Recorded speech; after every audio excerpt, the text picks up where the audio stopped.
बायको, बोला ना. अगं आज नगेट्स खाऊ वाटतात आहेत. करते की. अगं नेहमीचे बटाट्याचे नगेट नको आहेत, ते खाऊन कंटाळा आलाय. ठीक आहे, वेगळे करते.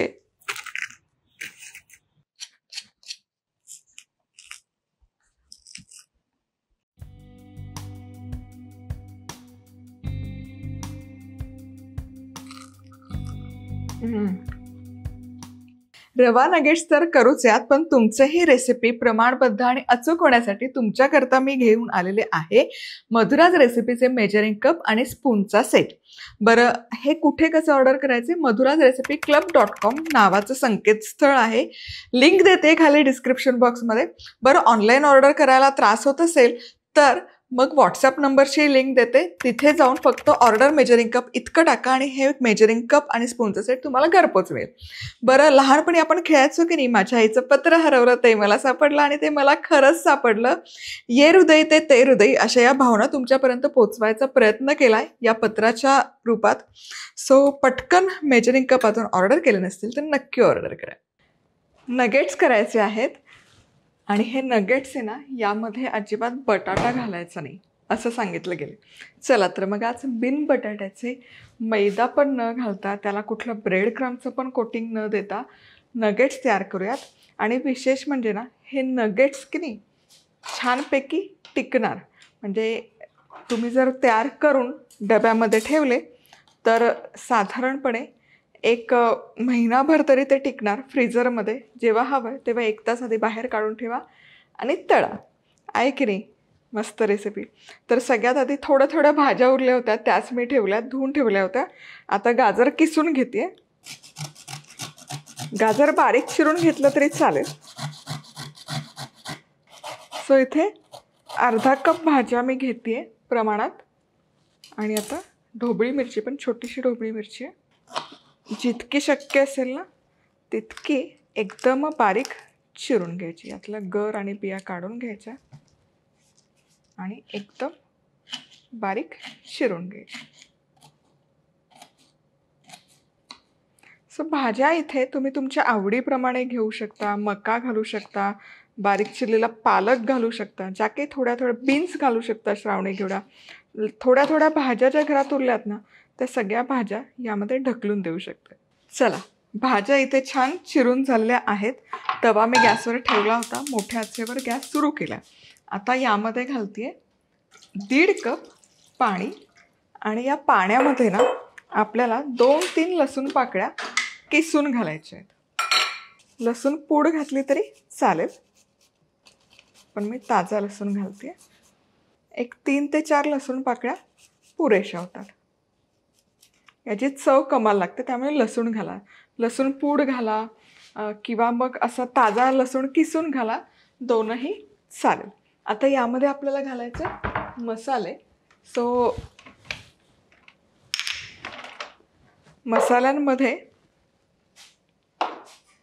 चिली फ्लेक्स अर्धा चमचा, त्याचसोबत पिझ्झासोबत जो मसाला येतो ना तोही घालायचा अर्धा चमचा,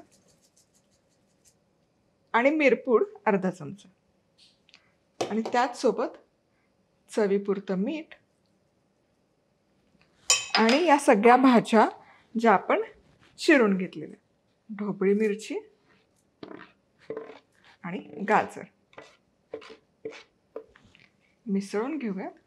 या मिश्रणाला एक उकळी काढायची आणि याला उकळी येते तोवर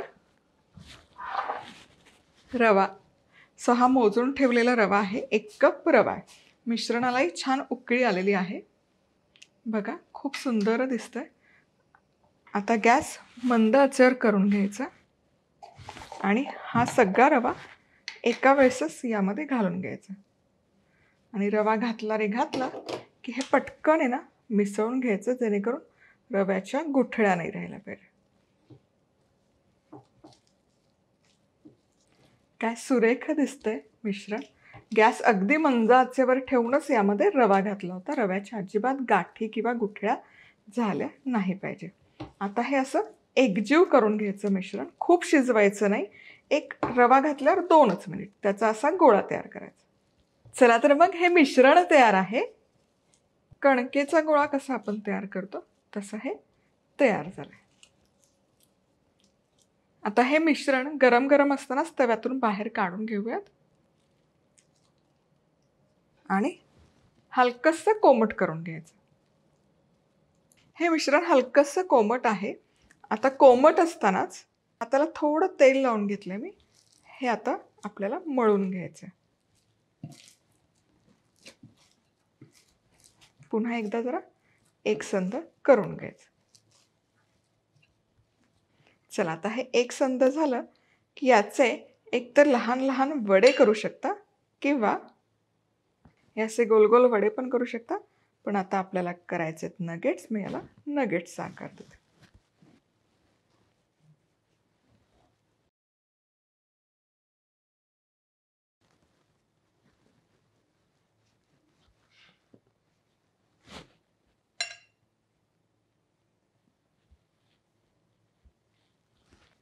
तर याच प्रकारे सगळे नगेट्स तयार करायचे.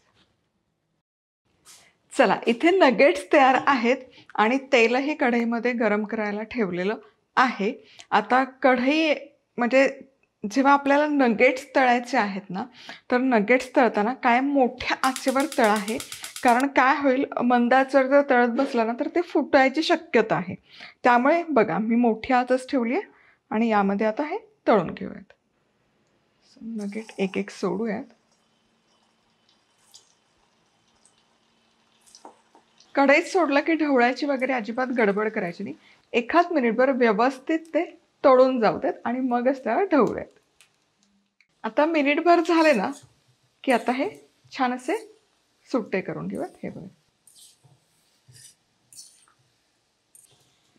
आता हे जे तयार नगेट्स आहेत हे एका डब्यामध्ये तुम्ही भरून ठेवू शकता आणि तो डबा फ्रीझरमध्ये ठेवायचा. आणि जेव्हा तुम्हाला तळायचे आहेत तेव्हा तो बाहेर काढायचा 1 तासामध्ये आणि फ्राय करू शकता. डीप फ्राय करायला पाहिजे अजिबात नाही. छोटे छोटे टिक्की करून शॅलो फ्राय करू शकता. आप्पे पात्रामध्ये छोटे छोटे वडे करून ते शॅलो फ्राय करू शकता. एअर फ्रायरमध्ये करू शकता. सो असे वेगळे वेगळे ऑप्शन आहेतच. तळून झालेले आहेत नगेट्स. बघा, काय सुरेख एकसारखा सोनेरी रंग आलेला आहे. त्यातलं तेल पूर्ण निथळायचं आणि हे टिश्यू पेपरवर काढूयात. मस्त असे कुडूम कुडूम तयार होतात. आता याच प्रकारे सगळे नगेट्स मी तळून घेते.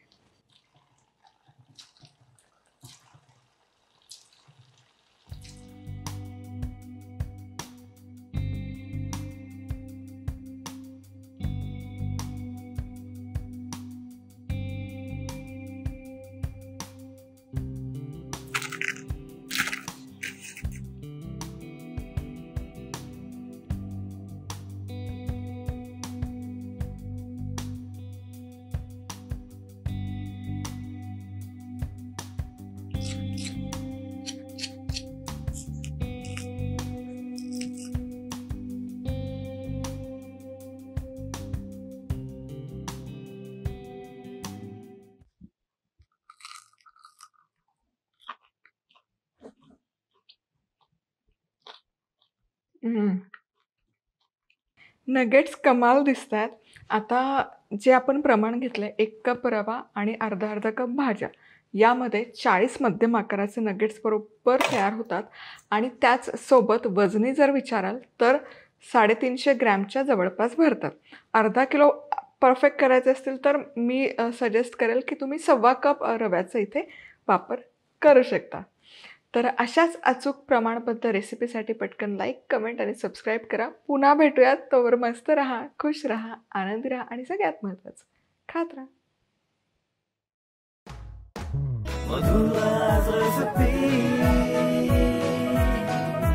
मधुराज रेसिपी, महाराष्ट्राची अस्सल चव.